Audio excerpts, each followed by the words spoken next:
Next ഒരെണ്ണം കൂടെ ഉണ്ട്, ഇൻസ്റ്റന്റേനിയസ് ആക്സിലേഷൻ. ഇൻസ്റ്റന്റേനിയസ് ആക്സിലേഷൻ നേരത്തെ പറഞ്ഞു, ഇൻസ്റ്റന്റേനിയസ് വെലോസിറ്റി പറഞ്ഞു അല്ലേ, velocity of the particle at the instant. അപ്പൊ എന്താ instantaneous acceleration? The acceleration of the particle at the instant of motion is called instantaneous acceleration. The acceleration of the particle at the instant, ആ ഒരു particular ഇൻസ്റ്റന്റില് അല്ലെങ്കിൽ ആ particular ടൈമില് പാർട്ടിക്കിളിന്റെ acceleration എത്രയാണോ അതിനെ വിളിക്കുന്ന പേരാണ് ഇൻസ്റ്റന്റേനിയസ് ആക്സിലേഷൻ. അപ്പൊ ഞാനൊരു particle one dimension motion execute ചെയ്യുന്നു, രണ്ട് പോയിന്റ് ഇവിടെ ഒരു ചെറിയ ടൈം ഇന്റർവെല് ഇൻസ്റ്റന്റേനിയസ് ആകുമ്പോഴത്തേക്ക് ടൈം വളരെ ചെറുതാണ് എന്നുള്ളത് മറന്നുപോകും. അപ്പൊ ഡെൽറ്റ ടി എന്ന ടൈമില് ആ പാർട്ടിക്കിൾ ഉണ്ടാകുന്ന വെലോസിറ്റി ചേഞ്ച് ഡെൽറ്റ ആണ്. ഡെൽറ്റ വി എന്ന velocity change delta T time കൊണ്ടാണ് ക്രിയേറ്റ് ചെയ്യുന്നതെങ്കിൽ ആ ഇൻസ്റ്റന്റിലെ ആക്സിലേഷൻ നമുക്ക് എങ്ങനെ എഴുതാം? ചേഞ്ച് ഇൻ വെലോസിറ്റി ആണ് ഡെൽറ്റ ബി. ആ ഡെൽറ്റ ബി ചേഞ്ച് വെലോസിറ്റിയാണ്. ആ ചേഞ്ച് വെലോസിറ്റി സംഭവിക്കുന്നത് ഡെൽറ്റ ടി ടൈം കൊണ്ടാണ്. അപ്പൊ ആക്സിലേഷൻ ഡിഫൈൻ ചെയ്യുന്ന റേറ്റ് ഓഫ് ചേഞ്ച് വെലോസിറ്റി ആയിട്ടാണ്. അപ്പൊ A equal to acceleration instantaneous acceleration A equal to delta V by delta T എന്ന് എഴുതാം. Delta V by delta T. Clear ആയോ? അപ്പൊ the acceleration of the particle at the instant of motion is called instantaneous acceleration. അപ്പൊ instantaneous പറയണമെങ്കിൽ time is very very small അല്ലേ? അപ്പൊ നമുക്ക് നേരത്തെ പറഞ്ഞ പോലെ ലിമിറ്റിംഗ് കണ്ടീഷൻ അപ്ലൈ ചെയ്തൂടെ? ആർക്കാ ലിമിറ്റിംഗ് കണ്ടീഷൻ കൊടുക്കുന്നത്? ടൈമിനാണ് കൊടുക്കുന്നത്. ആ ടൈം ലിമിറ്റിംഗ് കണ്ടീഷൻ കൊടുക്കുമ്പോൾ ടൈമിന്റെ വാല്യൂ എവിടോട്ട് പോകണം? സീറോയിലോട്ട് പോകണം. Approaches to zero, tends to zero കൊടുത്താൽ, ലിമിറ്റിംഗ് കണ്ടീഷൻ കൊടുത്താൽ a is equal to limit delta t tends zero delta V by delta t ആണ്. Limit delta t tends zero delta V by delta t ആണ്.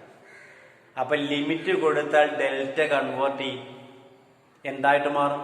D d v by d t equal to d v by d t എന്ന് എഴുതാം.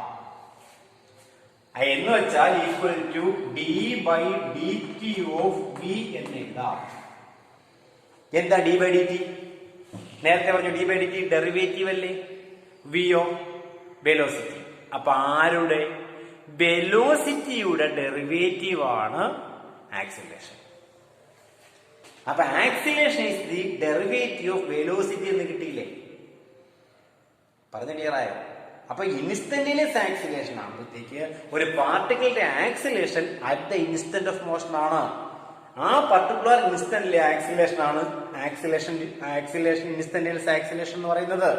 അപ്പൊ delta V എന്ന velocity change delta T time കൊണ്ടാണ് create ചെയ്യുന്നതെങ്കിൽ a is equal to delta V by delta T എന്ന് എഴുതാം. Limiting condition കൊടുക്കുമ്പോൾ ടൈമിന്റെ വാല്യൂ ടെൻസ് സീറോ ആണ്. അപ്പൊ limit delta t tends zero delta V by delta t, അത് d v by d t ആയി, അതായത് d by d t of v ആയി. അപ്പൊ ഡെറിവേറ്റീവ് ഓഫ് വെലോസിറ്റി ആണ് ആര്? ആക്സിലറേഷൻ. ഇനി നമ്മൾ നേരത്തെ പഠിച്ചു വെലോസിറ്റി എന്ന് പറയുന്നത് d by d t of x അല്ലായിരുന്നോ? Velocity is the first derivative of displacement അല്ലായിരുന്നോ? ആയിരുന്നല്ലോ, സംശയമില്ലല്ലോ.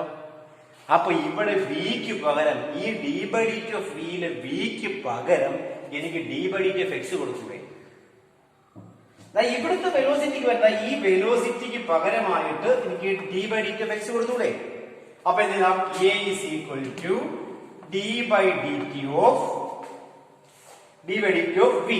വിക്ക് പകരം D by d t of x, d by d t of x. അപ്പൊ d by d t x, d by d t of x എന്ന് വെച്ചാൽ എത്ര d by d t? 2 d by d t. ഒരു d by d t വിളിക്കുന്നവരാണ് first derivative. അപ്പൊ 2 d by d T വന്നാലോ? 2 d by dt വന്നാലോ it is called second derivative. 3 d by dt വന്നാലോ third derivative. അപ്പൊ n d by dt വന്നാലോ nth derivative. Okay, ആ second derivative 2 d by dt വന്നു, അതിലെ second derivative ആണ്. ആ സെക്കൻഡ് ഡെറിവേറ്റീവിന്റെ റെപ്രസെന്റേഷൻ എങ്ങനെയാണെന്ന് അറിയാമോ? ഇതിങ്ങനെ equal to d square X by dt square.